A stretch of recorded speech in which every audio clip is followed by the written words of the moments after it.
My wife walked away from our marriage to chase her ex, so I let her go, then made sure she regretted every step she took.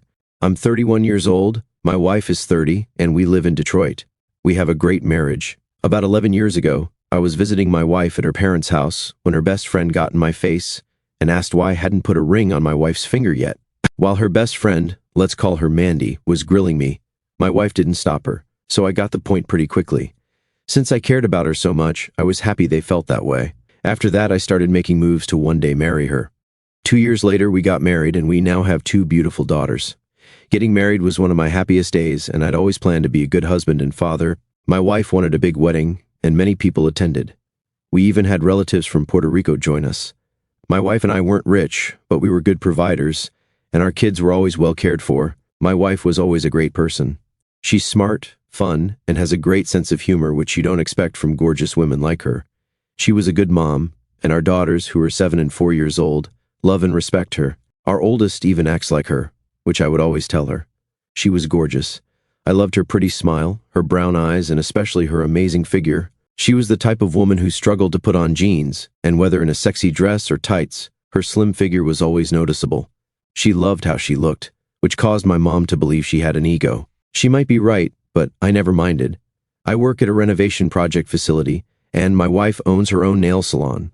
This never surprised me because she was always a fashionista, though she disagreed. My wife was always up on the latest trends and had to have everything new, whether it was the latest iPhone, new heels, or name brand clothes. This made me roll my eyes, but it was her money, so I couldn't say anything. When she became a parent, she had to cut back. Instead of keeping up with a glamorous life, she now focuses on our daughters. She's used to last year's iPhone model and has cut back on designer clothes for Disney characters our daughters love wearing. The only time she wears her good clothes is on holidays or vacations. Even so, I had to splurge less as well. It doesn't matter because our kids are more important than my family is my priority. Everything seemed okay, but now I'm seeing problems after my wife and I ran into her old friend's ex.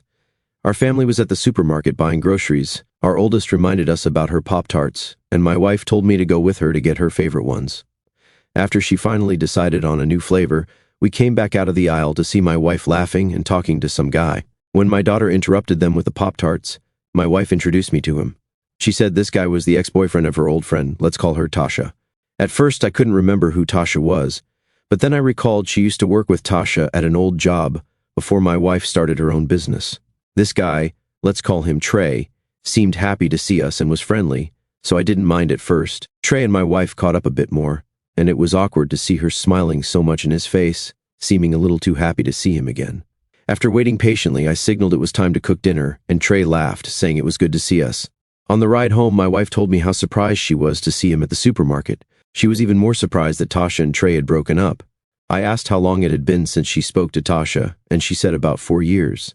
After hearing that, I thought to myself that they had definitely lost touch. At first, I thought that would be the last I heard about Trey, but as time went by, I noticed they kept in touch. They would talk on the phone and on social media. He would mention me every once in a while, so I didn't think much of it because I felt included. They started talking more frequently, and the conversations got longer, even into the late hours. I started getting suspicious when Super Bowl Sunday came around. On the day of the Super Bowl, my wife was talking to Trey on the phone when I asked her a question. After answering me, a little while later, she said Trey wanted to talk to me. Surprised, I took the phone and asked him what's up. He asked if I was going to watch the Super Bowl, and I said I planned to. When he asked who I was rooting for, I sarcastically said the Lions, laughing. He said he was too and offered to watch the game with me. I told him that would be great, but we were having a bunch of kids over, and I doubted he'd want to deal with that. Laughing, he said never mind, and I passed the phone back to my wife. I thought that was the end of it, but a couple of hours later, my wife said Trey wanted to talk to me again. He asked if I could get away, as a friend of his was hosting a Super Bowl party, and I could watch it with him. My wife said she would call her brother to pick up his kids earlier and we could go a little late. I decided to go. After her brother came and got his kids, my wife and I got ready and arrived around the halftime show. While talking to everyone, I learned the party was thrown because someone was a die-hard Cincinnati Bengals fan. The host argued about who would win and wanted the Bengals to lose. He got his wish when the Bengals lost to the Rams, which stopped him from being a loudmouth. After having a good laugh at his expense, we all enjoyed the get-together. It was at this point I started to get suspicious because of how my wife was interacting with Trey. I didn't like how she was all in his face, and I felt left out of their conversations. I thought it was because I wasn't being social enough and tried to join in more. At some point, I asked Trey why he and Tasha broke up. He said they were just casually dating and weren't serious. My wife laughed and said she was surprised because Tasha really liked him. After a while, my wife said she had to get another Smirnoff and walked to the porch where the cooler was. After mingling with people on the porch, I went back inside and looked for my wife. I saw them talking in a corner. I was about to walk over, but I felt a weird vibe about how they were talking. He was a little too close to her and acted predatory. I paused and stayed out of sight to observe. He held my wife's hand, and she was giggling shyly. After that, she walked into the kitchen, and he followed, looking at her figure. All I could say was, "What the?" I moved closer to get a good look in the kitchen. Standing by the sink, my wife was talking to another woman, with her back turned to Trey. While talking, the woman looked at Trey and saw he was staring at my wife. I think she told my wife, who looked back and smiled at him. Turning back to the woman, she continued their conversation, knowing Trey was looking at her. Usually, I love how my wife dresses, but now I was feeling paranoid. My wife would talk to the woman, then look back and smile at Trey as he continued to glance at her in her yoga pants. She didn't budge, just looked at him as if saying, "I know you want me." Even though they tried to play it off, they kept looking at each other, and you would notice if you were paying attention. All I could think was, I hope I'm not seeing what I think I'm seeing. After the woman said something, my wife followed her back to the living room and saw me. She asked what the guys on the porch were talking about, and I said nothing much and that I was ready to go. She wanted to stay longer, but I reminded her that her brother was with our kids, waiting for us so he could leave. After saying goodbye to Trey and everyone, we went home, especially since we both had work the next day. In the car, I told her it looked like Trey was hitting on her. She acted like I was crazy, laughed it off, and said I was wrong. I left it alone but decided to pay more attention to them. He was definitely eyeing her inappropriately. The more I observed, the more suspicious I became. She always had her phone, brought up Trey to me and Mandy, and started guarding her phone, talking late into the night. One night, I asked if she was still talking to Trey. She shot me a look and said she was then hung up after about 5 minutes. I got tired of her late-night talks and asked her to talk to him during the day. Her excuse was that she talks to Mandy then, and when I said it was inappropriate to talk to Trey so late, she laughed and said I was paranoid. Everything I said she dismissed, saying I was worried about nothing. My questions made her stop mentioning Trey, probably thinking it would stop me from getting upset, but it didn't. 2 days ago, I started to believe the worst. On my wife's day off, she said she was going to Mandy's house to do her mom's nails. Since I knew about this days ago, I wasn't suspicious. Later that night, my youngest daughter asked for pizza, but I said her mom was cooking dinner. She made a fuss, and since I was in the mood for pizza too, I called my wife to tell her she didn't have to cook. Her phone went straight to voicemail. I tried again, and the same thing happened. I wondered why her phone was off, as this never happened before. After half an hour, her phone still went to voicemail. I called Mandy, who picked up. I asked if my wife was there, and she said she left. I mentioned I thought she was doing her mom's nails, but Mandy said my wife got a phone call and left. I asked who called, and she didn't know but was mad that my wife told her mom to come to the salon tomorrow. This surprised me because Mandy was like a sister to her, and to hear this was messed up. After hanging up, I called around, and nobody had called my wife, so I assumed it was Trey. I got so angry I couldn't believe this was happening. At the Super Bowl party, Trey mentioned where he lived, but I only knew the street, not the address. If my wife was there, I knew he was with her. Grabbing my keys, I was about to leave when I remembered my kids were in their room playing. I called my mom to babysit, but she didn't answer. My best friend, let's call him Marcus, was my last option. When he picked up, I asked what he was doing, and he said his girlfriend was cooking dinner. I told him I needed a favor but said it was too big. He pressed, so I told him I thought my wife was cheating. He went silent, shocked. I explained everything, and he said he couldn't watch the kids but offered to let me bring them to him. This annoyed me because he lived across town. After getting the kids ready, it took about 30 minutes to get there. Marcus asked if I knew where Trey lived. I told him the street, and he looked at me like I was crazy. The street was a long avenue, and he asked if I was really going to drive down it to find them. I said yes. Before I left, he told me to take his car. He said if I was wrong and they saw my car, my wife could call me crazy, but they wouldn't recognize his. Handing me the keys, he told me not to do anything crazy in his car and offered to come with me. I said no, as it was already messed up that he was involved. He took the kids, and I drove to find my wife, hoping I wasn't too late to catch her but praying I was wrong. My instincts bothered me. After a long ride, I reached Trey's street. Slowing down, I looked for my wife's silver Kia in the terrible neighborhood, but I didn't care. All the suspicious behavior led me here. I hoped I wouldn't find her car, but eventually I did. Not only did I see her car, but I saw her and Trey. She wore a pink sweatsuit, and Trey had on a white tank top, shorts, and flip-flops. She looked like she was about to leave, and I couldn't believe what I saw. The guy was practically half-dressed, and I didn't like how close he was to her. Driving past, I threw a fit in the car, saying, "He's with her. I know he's with her." I had no other explanation. I bet her phone worked now. Not only did I catch her close with this guy, but I had to beat her home. Surprisingly, the kids and I got home with time to spare. After putting them to bed, I waited for her. Almost 40 minutes later, she came in, acting unhappy to be back. She walked past me and went to the bedroom without saying anything, which blew my mind. I followed and asked why her phone was off. She said it died and she had to charge it. I asked where she was, and she said she was at Mandy's, as she already told me. I said Mandy told me she left, and she brushed it off, irritated, saying that didn't mean she wasn't there. I asked if she left Mandy to be with Trey. She hesitated before saying yes. When I pressed, she said it didn't matter. She was tired of me having a problem with Trey, and she wanted to leave it alone because she was tired. She asked if the kids ate, and I said we went out. Without asking more, she went to the living room to watch TV and use her phone. After that night, she wasn't the same wife I knew. She stopped talking to me, always texted in the dining room, and looked at me like she wanted to escape but couldn't. This was nonsense, because she acted like I did something to her, when all I did was cater to her. Whose battery dies in the middle of the day? I didn't know what to do, but I needed to decide based on my gut. I wasn't sure if she cheated, but her behavior was full of red flags. I hoped I was overreacting, but the signs were there, especially at the Super Bowl party. They talked all day. He looked at her inappropriately at the party, and she allowed it. Now she was secretly meeting at his house. He had to be with her. I planned to update once I found something solid, but I needed to know if I was overreacting. At the beginning of this year, when we ran into Tasha's ex-boyfriend, Trey, at the supermarket, I didn't think it was a big deal. It seemed like my wife had reunited with an old friend, but she was a little too excited to see him. After that, they kept in touch, and it became too much. She showed all the red flags, and it looked suspicious. They talked on the phone for hours, liked each other's pictures on Facebook, and he started calling late at night.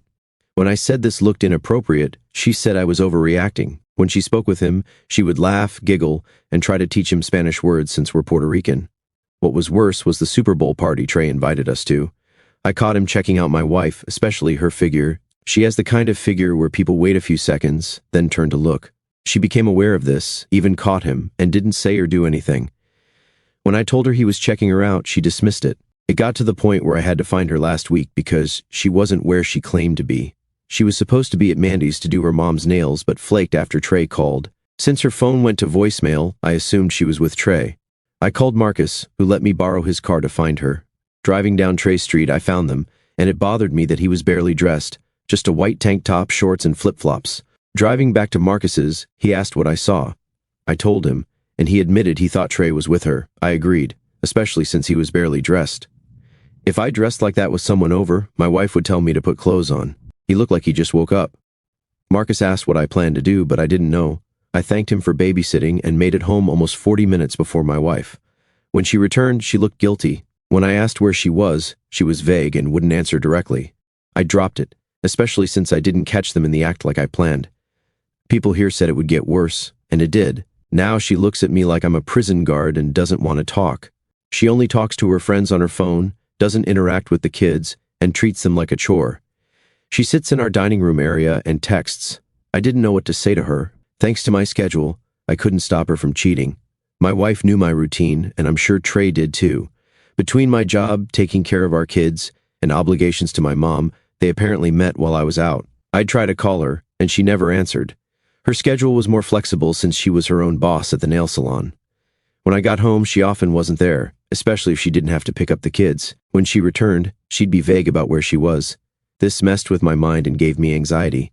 I'd be with my mom, thinking of my wife with another man, ever since she left Trey's house that night. If it weren't for this community, I'd be worse off. If I was blindsided, I don't know what my mindset would have been. After being told to calm down and monitor them for the truth, I manned up. By doing so, I got the truth and found out today that, yes, Trey was with my wife. My plan worked perfectly. That weekend, after work, I bought a voice-activated recorder and put it in her car. I tested it when I took the kids to McDonald's, and it worked well. I placed it in my wife's car since it was possible he was with her there, and it should pick up any incriminating conversations. Doing this, I felt crazy and couldn't believe this was my life. The best advice was to act unconcerned about Trey. It was a lie, but I needed to get used to it. Not mentioning him and acting like everything was fine got her to ease up. It was hard, but I focused on getting the truth. When I told Marcus, he thought I was a genius. A few days ago, I retrieved the recorder from her car and listened. I heard a few things, but I definitely heard her talking with Trey. One thing stood out: while riding somewhere with music on, I could make out what they said. He was flirting, calling her sexy. She was giggling, and I couldn't hear her words, but she didn't stop him. He told her to stop somewhere, and things went silent for a minute. Then it sounded like a bunch of guys got in the car, and they drove off. It was harder to hear with everyone talking. It sounded like she was driving them around. Through the noise, I heard him say he was trying to come over for a second. I couldn't hear her response, but I heard her say to Trey that she had to leave early so he should come over. That was the end of the useful audio. They just talked and laughed, and one guy called Trey thirsty. I tried to figure out who she meant by someone leaving early. I thought it might be Mandy, but she didn't seem to tell Mandy about Trey. It wasn't her mom, so it had to be the woman who runs the salon with her. It didn't make sense because there was a teenager learning nails there, but it was the best lead. I called Marcus to swap cars for the day, and he agreed. After telling him what I heard, he was shocked, called her a high-priced hoe, and hoped I'd catch her. Knowing my routine, she left after me. I was helping my mom's neighbors with her yard, but told her I'd only stay briefly because I was tired from work. My mom got upset, but her neighbor said he could handle it. Around 9, I pulled up to my wife's salon as it was closing. Located in a strip mall, I could hide among other cars, especially in Marcus's car. Trey was there, and I was pissed to know I was right. Only my wife Trey, and let's call her Sherry, were left inside. My wife was dressed to impress, and Trey was all over her. I saw him behind her with his arms around her while they talked. After about 20 minutes, they got intimate. Trey was kissing her neck and grabbing her. After trapping her against the wall, it was clear they were kissing, and Sherry just watched. After about 5 minutes, Sherry must have said something about leaving, and they smiled and waved her off. Taking Trey's hand, my wife led him to the back, toward the basement area. I'd been in the basement when she started the salon, so I knew that was all there was. She was looking for a bigger place for an office since the current one wasn't high-end enough. She knows how to market. I was furious. I couldn't believe she'd do this to me after all I did for her.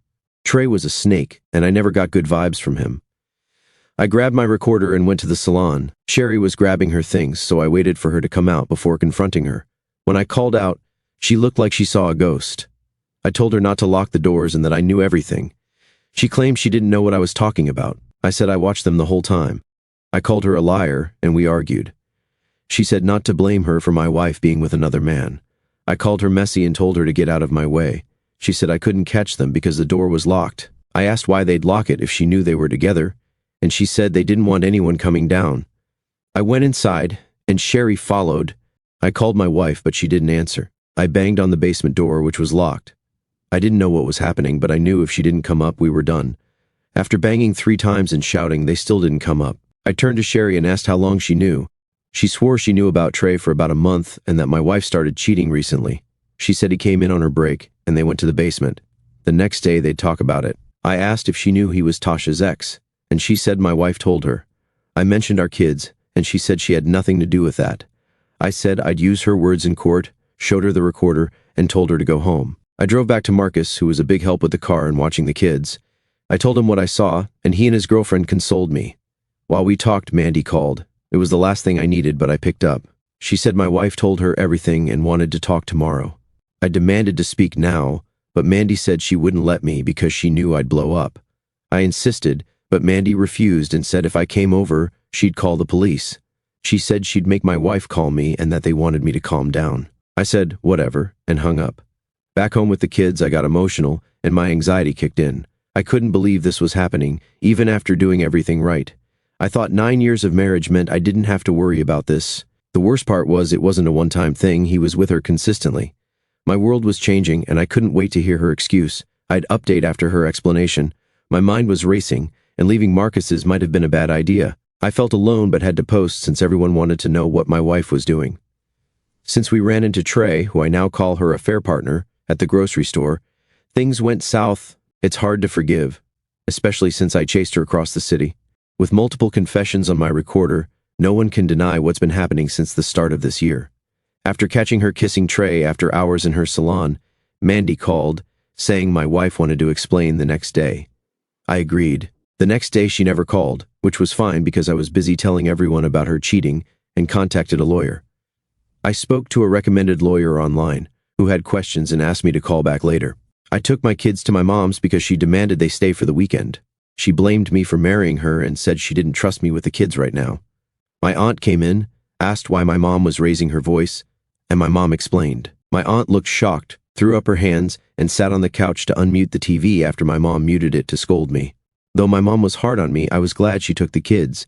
I had a lot on my mind, and being alone helped. Marcus called and asked if I'd spoken to my wife. I said no, joking she was probably with someone, and he said she might not call, which was fine. I was preparing to move on. On Saturday, I was cleaning when I heard my wife's keys. I must not have been paying attention because I didn't hear her car. My wife and Mandy walked in, catching me by surprise. She didn't look like herself, wearing a gray Nike sweatsuit, no makeup, and her hair in a rubber band. The shame on her face showed remorse, probably for getting caught. I wasn't used to seeing her like this, as she was usually breathtaking. Maybe this was now only for Trey, who liked checking her out at the Super Bowl party, especially her figure. She wore yoga pants, and I caught him sneaking looks, which started all this and got them caught. Mandy asked me to let my wife speak, and I agreed. Mandy said something to her and went to the porch. I said I was surprised she bothered to talk. She said she felt she needed to after I saw her with Trey at the salon. She was scared to come home and asked where the kids were. I said they were with my mom. She looked down, disappointed, and said she was mad I got Sherry to tell me everything about Trey. I said Sherry ratted her out to save herself. My wife said they argued, and Sherry hasn't returned to work. I said she got caught cheating, and I didn't care about Sherry's big mouth. My wife threw up her hands, admitted I was right, and said she didn't want to fight. She apologized and didn't want me to find out about Trey. I said sorry wouldn't fix it, and that she betrayed me. I asked how she could parade him as a friend and throw our relationship away. She apologized, saying her fantasies with Trey got out of hand. She said when Tasha dated him, she always told her how great he was, showing her their sexting at work. The next day they talk about it, and my wife liked it. When Trey picked Tasha up, my wife saw him and thought he was handsome. After talking about him, she knew she liked him. I asked if he said anything then, and she said he complimented her a few times. I said I knew something was off because I didn't recall her giving him her number at the supermarket. She said he asked for it, started texting, and flirted again, which turned to sexting. She began hanging out with him and his friends. I asked if that was the day she was supposed to do Mandy's mom's nails, but went to Trey's house, naming his street to show I knew where he lived. She asked how I knew, and I said I went looking and saw her with him. I asked again if she was with him, and she just said sorry. She said he called, saying everyone was hanging out, and convinced her to ditch Mandy. When she got there, she waited for others, but Trey admitted he wanted her alone. I asked why she didn't leave, and she said she knew what he wanted. He got touchy, started kissing her, and things escalated. She didn't stop it. I called her foolish for ruining our marriage, and she apologized. I said I could never trust her, and she said she wasn't asking me to. She wanted to pursue a relationship with Trey. I called her crazy, but she insisted. She always fantasized about him and didn't think it mattered until we ran into him. His casual relationship with Tasha made her happy, especially when he flirted again. She secretly hoped something would happen, and it did at his house. She wanted to feel bad, but didn't. Their meetups became planned. She admitted she should have talked to me instead of sneaking around. I didn't deserve it. I called her crazy for wanting to leave her family for him. She said it was a feeling she always had and wished she'd pursued before marrying me. Trey wanted a relationship, and she liked him more than me. I asked if she was with his friends too, and she called me crazy. I said I had to ask because she was driving them around. She said Trey sometimes asked her to pick up his friends. I asked if she was a free Uber, and she rolled her eyes, saying it just happened. She wanted out of our marriage because she didn't want to be with me while thinking of someone else. I reminded her she couldn't date Trey then because he was with Tasha, and we were together. I asked what Tasha would think. She said they were casual, and Tasha wouldn't care now. I said Tasha would think less of her as a friend, and she'd be right. My wife didn't want to argue and wanted to end on good terms. She left with Mandy, who kept peeking in, and they drove off. As much as I hated to admit it, she was right. I'd hate being married to her knowing she wanted another man. She was delusional, but I'd let her find out for herself. Living alone was harder, and I was pissed at the embarrassment. Is this what relationships are like now? Is it that easy to throw away a marriage? I thought 9 years meant we didn't have to worry about this. On Monday, I called off work to meet a lawyer and filed for divorce. Someone said I could get alimony from her salon, and if the kids want to live with me, it's doable. My mom has helped with the kids but spoiled them and told them my wife was leaving to live elsewhere. When my oldest asked, I could only shake my head. Thanks to my mom, I had to explain, and they didn't take it well. It worked in my favor. We drove past Trey's house, and I showed them where their mom wanted to live. They saw the rickety house with guys on the porch and said no. My oldest said, "Not for $1 million." I called my wife on my lunch break today and told her I filed for divorce. She said okay and wanted to talk to the kids. I said my mom was picking them up because I had things to do. She insisted, and I said she could come over when I'm home, and I'd ask my mom to bring them back. I told her if she wanted to see them so bad, go to my mom's, but it wouldn't be smart. She got upset, saying I hide behind my mom. I told her to go to my mom's if she's bold. She hung up, clearly knowing how petty my mom can be. I haven't heard from her since. I sent one last text saying we only need to talk about the divorce and our kids. I'm only thinking about my daughter's lives. Just because my wife gave up on them doesn't mean they're alone. I know Trey won't give up his player life. I hope while she's with him she thinks about that. It's not my problem anymore. I'll let her worry about what might happen. Thanks to everyone for the amazing support. I was scared to go down this road, and you made me braver. I've heard stories of others catching their spouses in lies, some even worse, catching them in the act, which would have killed me. I'm coming back from this one day. My wife was flawed and selfish. How could she break her standards for him and force me to abide by them? It's a question I've heard from good men lately, and it seems unfair.